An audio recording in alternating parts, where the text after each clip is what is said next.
Hey, it's Chronologically Gaming, the only channel that's perpetually retro because we're playing every video game in order of release. The only way you can experience the entire video game industry or binge watch the entire video game industry. We're going all the way back to November 1982.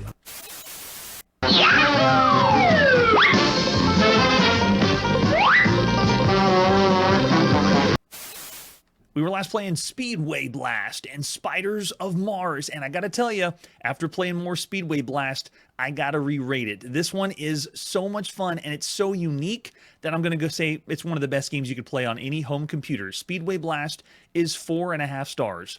It is so much fun, and it's doing something new and executing well. And also, Spiders of Mars, after playing it more and more, I have to give it in the same tier as we did with Astro Blitz for the Commodore VIC-20, which means Spiders of Mars is 4 stars. It is that good, or that much fun. And now, you ready to kick it up a notch? Let's see what our next game is. We're still on the Atari home computer. It's got lots of games. This is Spitfire Ace. I almost called it the other game by MicroProse. Let's check out Spitfire Ace. Here is the box. Oh, yes. And if it says MicroProse software, we're in for something really good.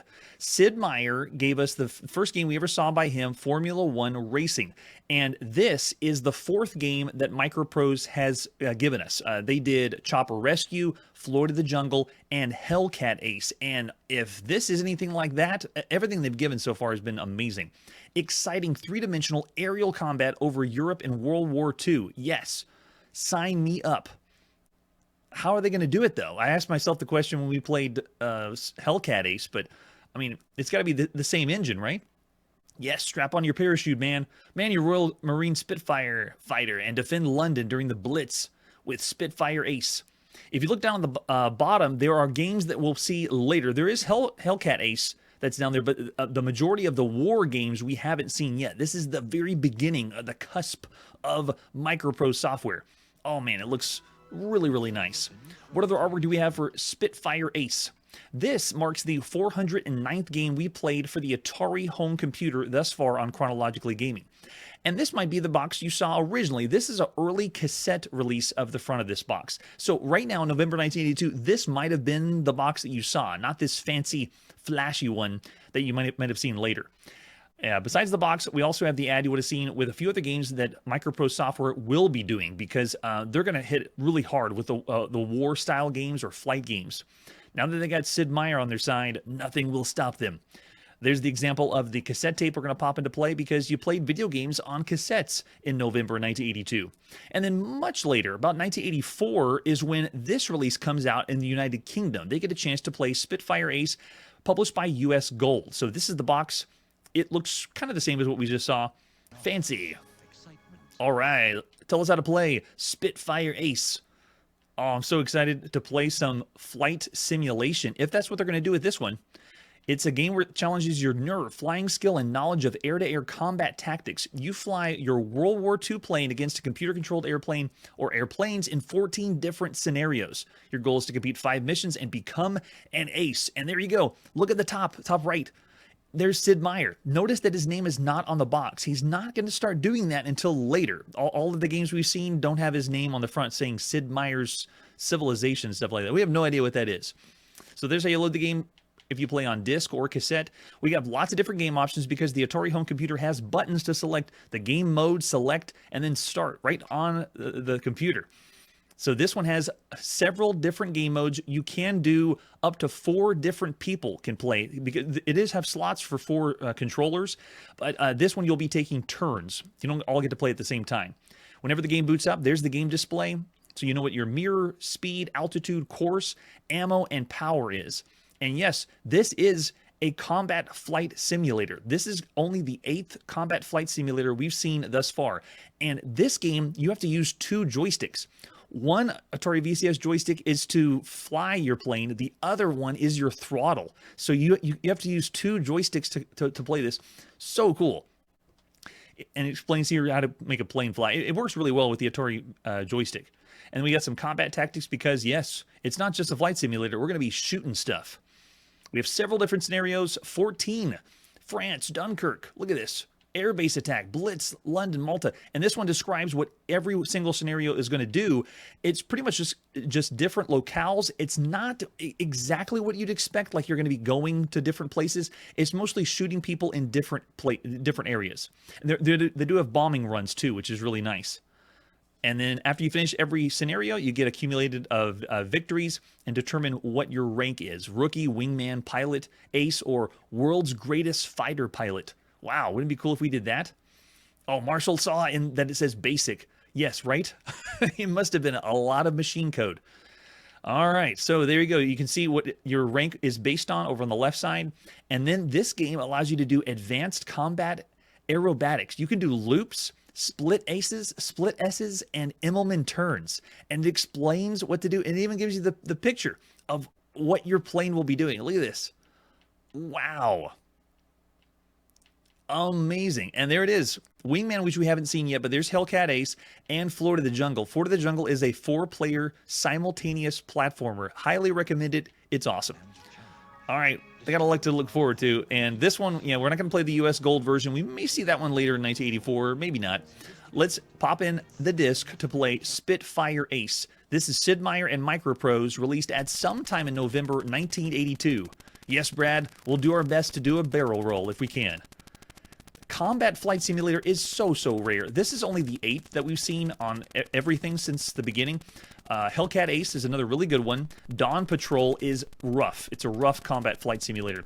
B-17 Bomber for the Mattel Intellivision, it works pretty well. A Red Baron, though, is really fun that we played in the arcades. There's really not a whole lot of combat flight simulators. Okay, so here's how the game begins.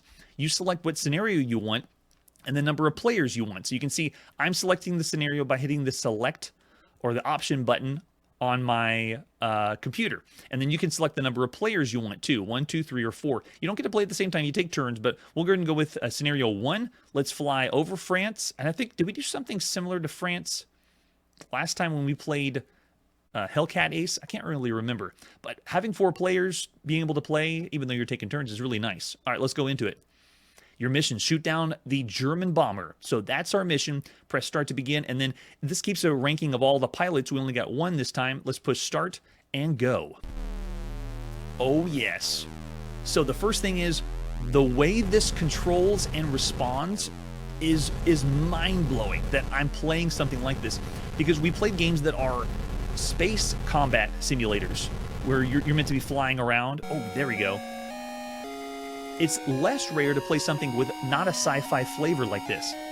And for this to be responding this well and play this well is so cool. Now we got to shoot down the Stuka dive bomber. Ready? We're still doing the first scenario, by the way. Let's do this. Go! And I have to use my other joystick to do throttle and different moves. I want to see if I can... Oh, nope. Got it. Nice. It's breaking down our victories. I don't know if it does an ammo count or not, but in the manual it explains how they're going to determine our rank at the end. Man, it's so cool. Yeah, that's right, Brian. God Save the Queen playing over. Music in the video game too. Here, let's see. Can we do a barrel roll? Don't crash. Awesome. I can't believe how well this responds and plays. Uh-oh, pull. Oh, gosh, lift up. Let's see if we can catch up to him. Since the beginning, we played video games that are so slow, they're borderline unplayable because some of the games are just text. So to be able to play something like this is otherworldly. Oh, almost. I can't believe I didn't get him. Yes. Destroying all of them. Oh, that's true. Yeah, I didn't do a true barrel roll. Ready? Shoot down the German bomber. Let's keep going. This is awesome. Oh, now we got a night scene. Cool. Get him. Keeping it a little minimal. I'll keep him that distance. It looks pretty good. Oh, I got a piece of him, but I didn't knock him out. Let's see it. Come on. Oh, gosh. If you want to play something that's one of the best ways to play a combat flight simulator right now, the Microsoft Flight Simulator has a combat mode, and that one's still pretty good. This one though has a slight arcadey flavor. So I can just jump in and play and shoot up a few people in this game without having to worry about too much keyboard controls. Uh-oh. We're falling. I gotta speed us up. Let's go over on this side. Where'd you go? There he is. Lead the shots. Oh, I can't believe that one missed. There we go. So cool. Yeah, this is very, very impressive. Plays way too well for everything you'd expect. And it's just rare that we're playing this game, this kind of game. Avoid the German on your tail is the next one. That's the other thing that makes this game so much fun is the scenarios have multiple things that happen. So the last part, I crashed because I didn't avoid the German on my tail. I wasn't fast enough. Yeah, Barclay says increase the power. Yes, we need to go faster. So there we go. The final score we got was pilot. 4 victories. There's our score and rank. We were just pilot, which is good enough for me for this time. There is so much more you can dive into and have a great time with Spitfire Ace. We just did a quick taste of the first experience you would have had with this game. First-person perspective. 2 joysticks to give you a sprinkling of simulation, but it doesn't do it too much. It still has that arcade flavor just a little bit there. It takes place in World War II. You get to do historical event flights. It has the control just is very, very easy to pick up and play, which is awesome. So it's doing a lot, and it seems to be doing it easily. So this is going to be released later on the Commodore 64 and the PC around 1984. That's why we saw the US Gold publisher that we're going to see again for this game. So it's going to stay around, and it is very, very good. Looking over the chat, I see some 4s from Jeremiah and James, and then Brad staying 3.5, M. Tiskey staying 3.5. I am going even way higher. Of all the games you could play right now on all home computers, Spitfire Ace is one of the best. I'm going to say 4.5 stars, just like we did with Hellcat Ace. It is a great time, and the only reason you probably wouldn't be into it is if the simulation or the flying really isn't your cup of tea. But it is very, very well done. That Sid Meier's going somewhere. Yeah, Brian's saying 4.5, Barclay's saying 4 too. Oh yeah, and Curtis saying 3.5 to 4. So yeah, Spitfire Ace, it is definitely above average. I'm saying way above average for all the games you could play. All right, after that, let's see what our next game is. It's time to play on the TRS-80 color computer. Let's play Squeeze. This one we don't have a lot of info for. Just an ad. Oh gosh, there's Alchemist Laboratory and Lokar's Magic Staff. It's an arcade-style game where aliens close in from both sides at once. I don't know what to expect. Let's pop in and play Squeeze by somebody.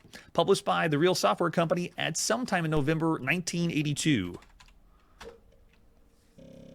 This is our 172nd game we played on the Coco. It's in BASIC. Okay. Ready? Oh. I know I typed probably just a little too fast. This is the 3rd game we've seen by the Real Software Company. They did Lokar's Magic Staff and The Alchemist, so I don't have high hopes for this one. Squeeze it in there. Got a title to get us going? Curtis is already spoiling it. Prepare to be underwhelmed. Do you need instructions? Yeah. Aliens are attacking from both sides. You have to fight off the best you can. If you kill 100 of them before they reach the center, you have won the game.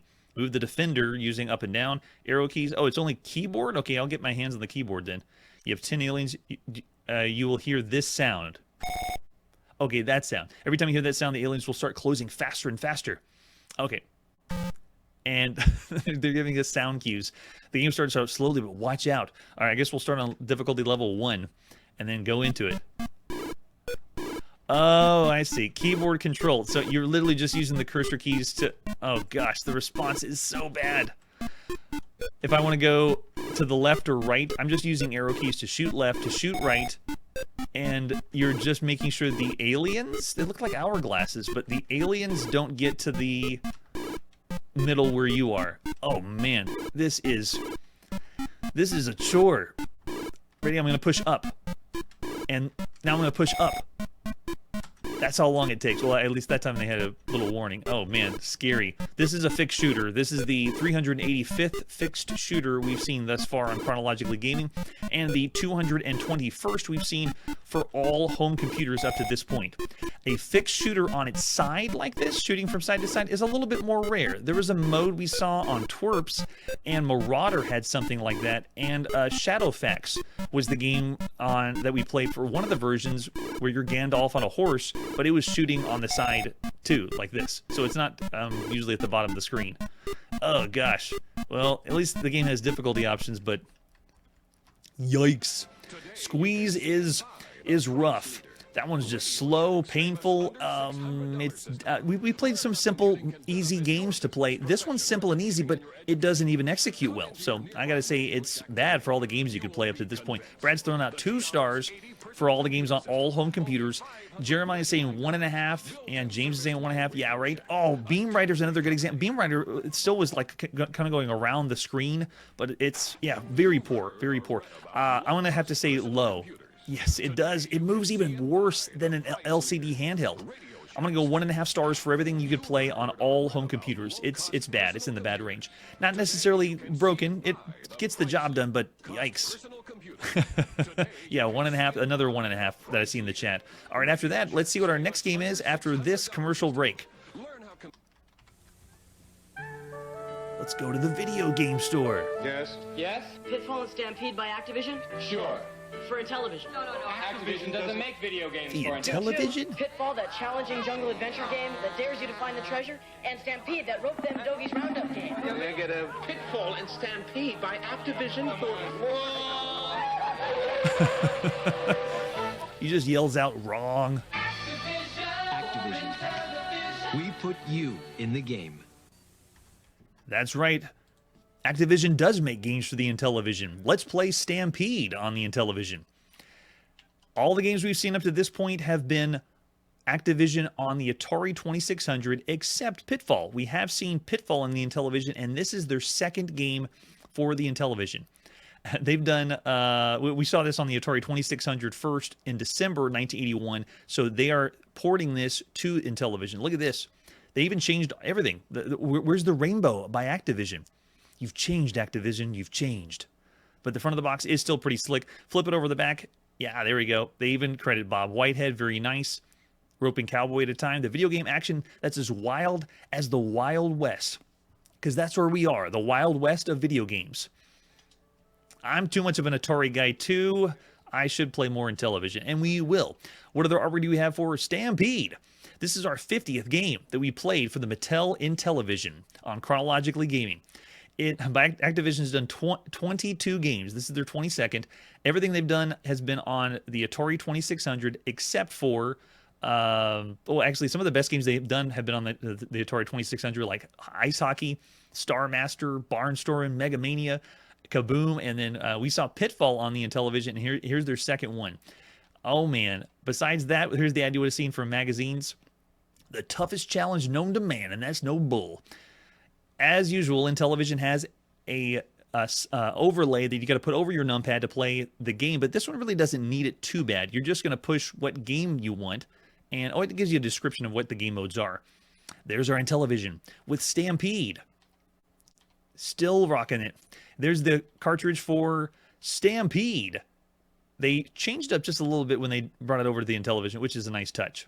Yeah, there we go. Very cool. All right, how do we play some Stampede? Well, we've already played it on the Atari 2600. It can't be that much different, right? This one, they've already been credited for Bob Whitehead. This is the 12th game we've seen by Mr. Whitehead. He did blackjack, football, skiing, boxing, and Stampede, all on the Atari 2600, among other ones, like Chopper Command 2. All right, so the basics of Stampede is to score as many points as possible. We haven't heard that one before. Shows us how to hook up the system. We can select the game level by pushing the appropriate number on the keypad, and then the controller or disc of your controller is how you move the cowboy around the screen, and then you push one of the action buttons on the side to throw the lasso. We want to wrangle up some of the cows and then lasso them to get some points. How to get the feel of Stampede by Activision.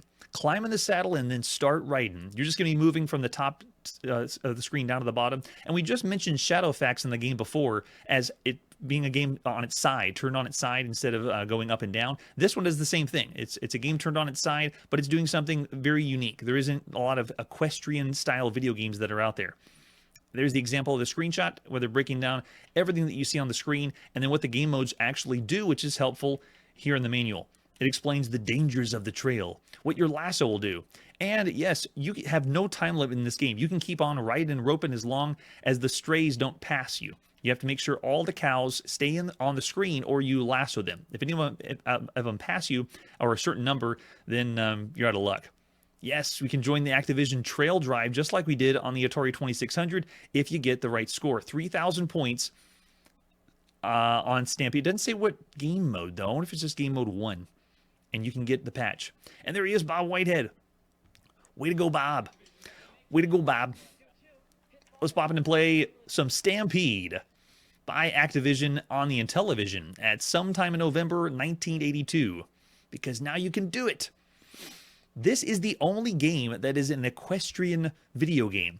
I mean, like you're actually doing sports type activities on a horse. Shadowfax really doesn't count. So this is unique in that regard.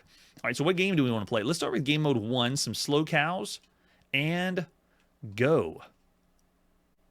Give me some slow cows.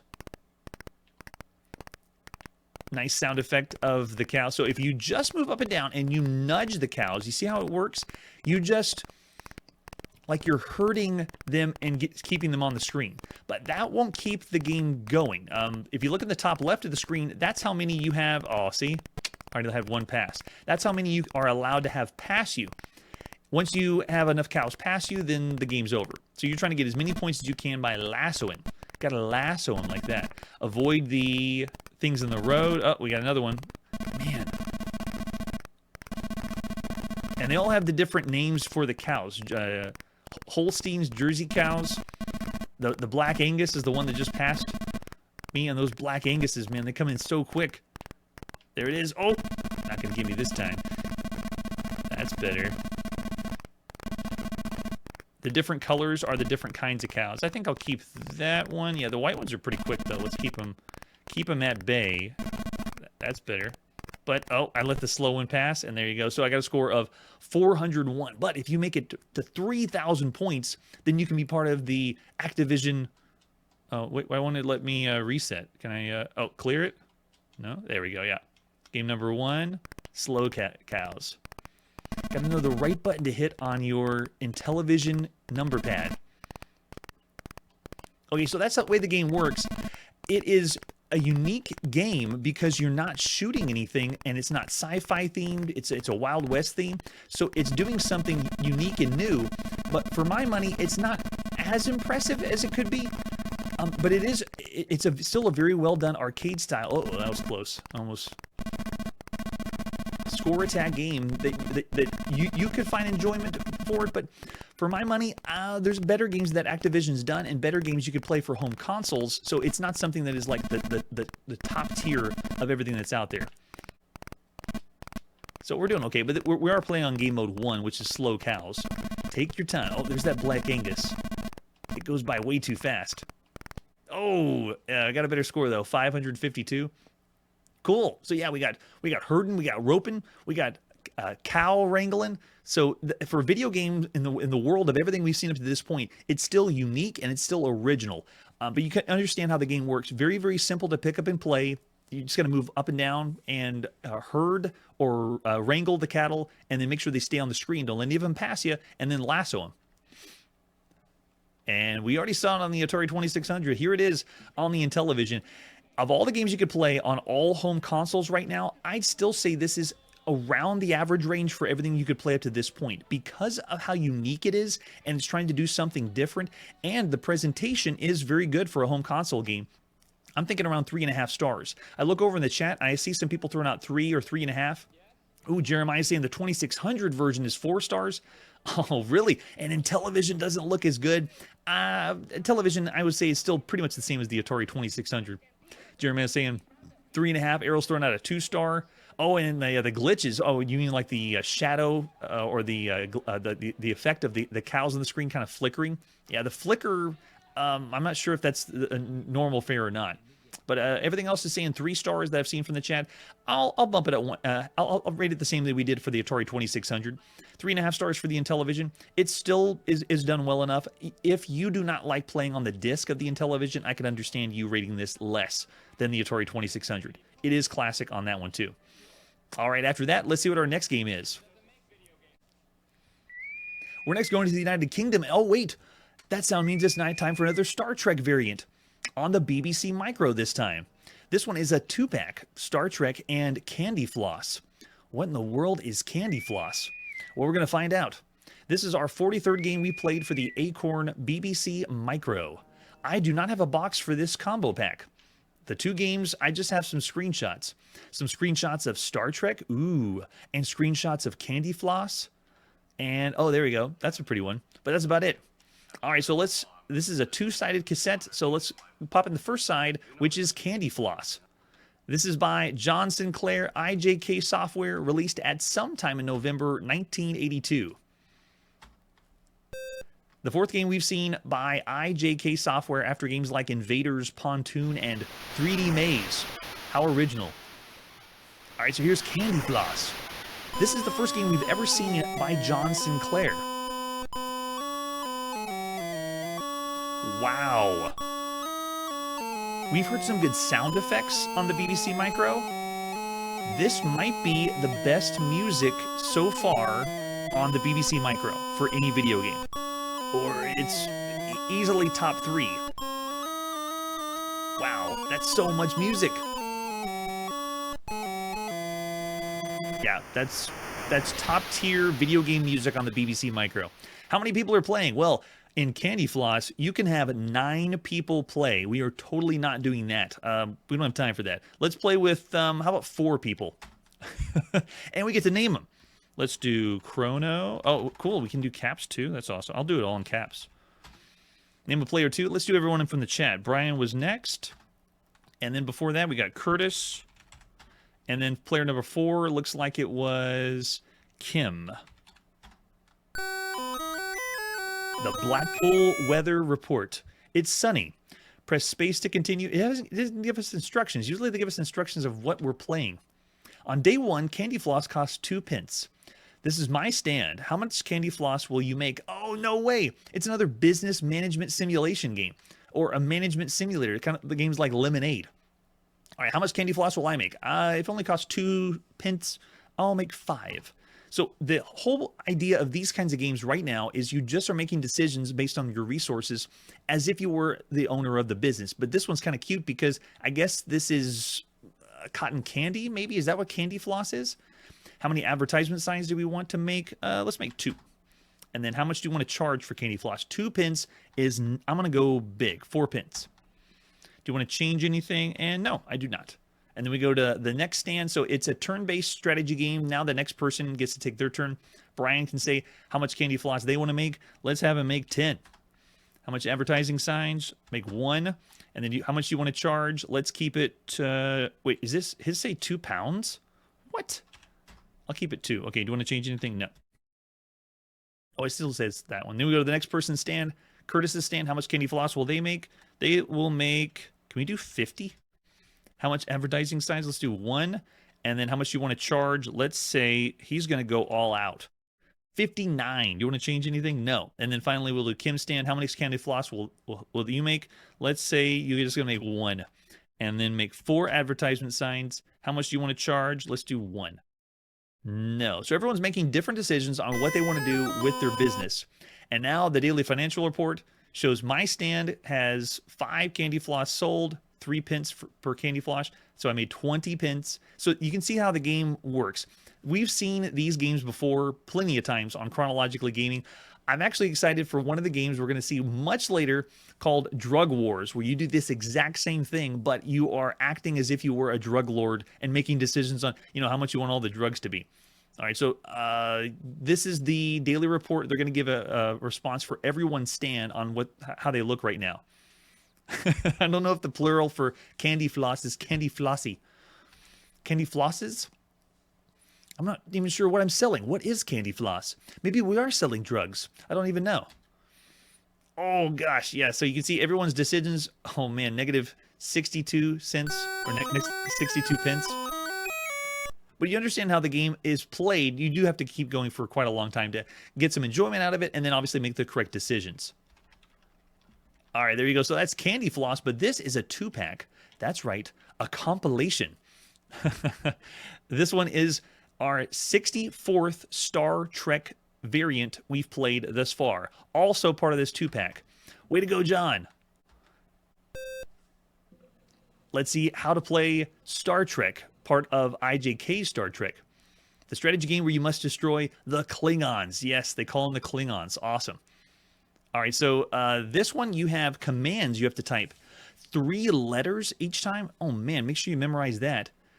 XXX to resign and restart. I'll probably be doing that soon. So after all the Star Trek we played, I need to see something impressive. Show me something new. Destroy the 19 Klingons, destroy them by that star date, and there are 2 star bases. Okay, we've seen that one before. Yikes, look at all the green. It's like we're playing on the Coco. But no, it's the BBC Micro.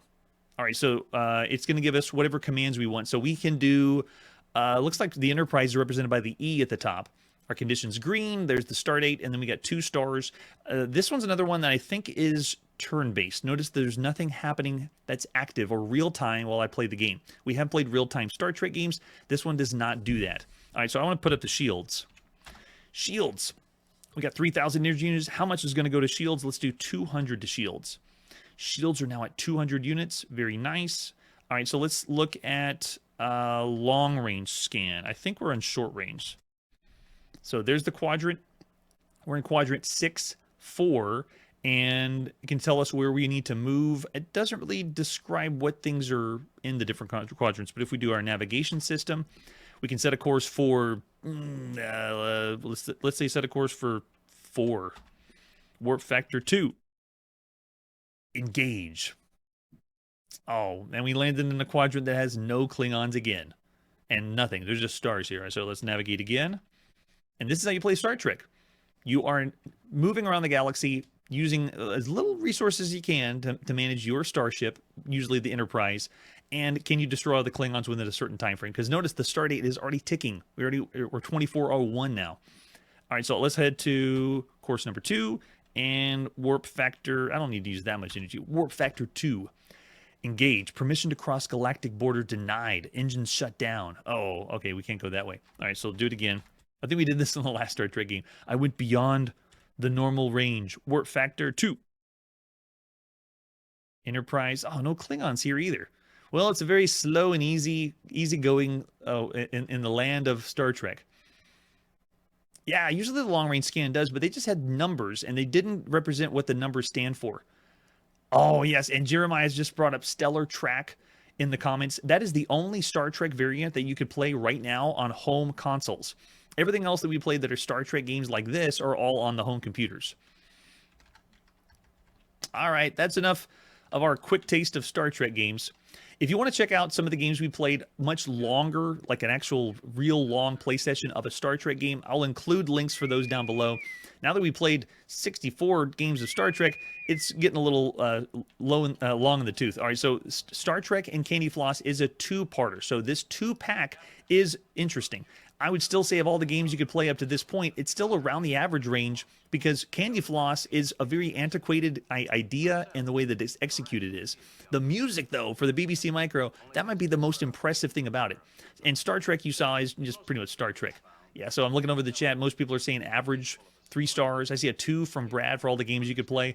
Yeah, that's true. On the BBC Micro, you would have a good time and you would enjoy this one. Going against everything else for all the home computers that are out there, I would have to say, yeah, it's still fairly middling. 3 stars for Star Trek and Candy Floss. Maybe we'll become millionaires selling Candy Floss, or maybe not. All right, that's where we got to put our video game playing on pause for this episode. Thanks so much, everyone, for joining me in the live chat. I see you over there. I see all the ratings you're sending out. I love it. Thanks so much for being here for the live show. And then if you're not, just leave a comment down below, and we'll get back to you. Next time on Chronologically Gaming, what is this? The 90s? We're going to the arcades to see a mascot platformer. We also are checking out a contender for the best game of American football we have ever played up to this point. That's it for today, and like I always say, innovate your video games. Be meticulous about your video games. Refine the video games. Make the video games fun, and repeat. Hey everybody, thanks for checking out the channel and joining me on my quest to play every single video game in order of release. We'll be streaming live every weekday at 9 p.m. Central, so join us and let us know if we missed any games along the way. This video would not be possible without Launchbox, RetroArch, and MAME. Tell all your friends there's some crazy guy named Chronologically Gaming trying to play every single video game.